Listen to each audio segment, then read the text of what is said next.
뉴스룸을 시작합니다. 코로나19 하루 확진자가 이틀째 1,000명이 넘습니다. 서울만 해도 423명으로 지금까지 가운데 가장 많습니다. 더 주목할 건 사망자입니다.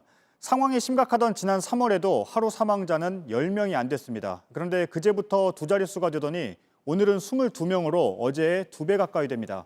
숨진 사람 중에는 사흘간 병상을 기다리던 사람도 있습니다. 열도 없고 목만 간지럽다던 환자가 갑자기 증상이 악화된 겁니다. 병상이 부족한 게 어떤 결과를 가져오는지 분명하게 보여주고 있습니다. 먼저 여성국 기자입니다. 숨진 사람은 60대 남성입니다.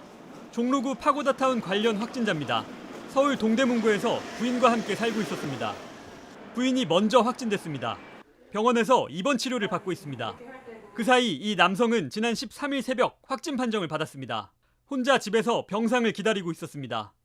하지만 15일까지 병상은 나오지 않았습니다. 결국 숨진 채 발견됐습니다. 당뇨와 고혈압이 있었지만 병상 우선 배정 대상에서 빠졌습니다. 비교적 나이가 젊고 기저질환이 심각하지 않았다고 방역당국이 판단했기 때문입니다. 확진 당시에도 무증상자로 분류됐습니다. 병상 대기 중 전화문진에서도 목이 조금 간질간질하고 칼칼할 뿐 별다른 증상이 없다고 말했습니다. 병원에 있었다면 살 수도 있었습니다. 방역당국은 코로나 확진 이후 기저질환이 갑자기 악화될 수 있다고 했습니다. 이번이 처음은 아니라면서 몇 번째인지는 관련 통계를 확인해 다시 밝히겠다고 했습니다. 역학조사를 통해 사망자의 정확한 사인을 확인하겠다고도 했습니다. JTBC 여성국입니다.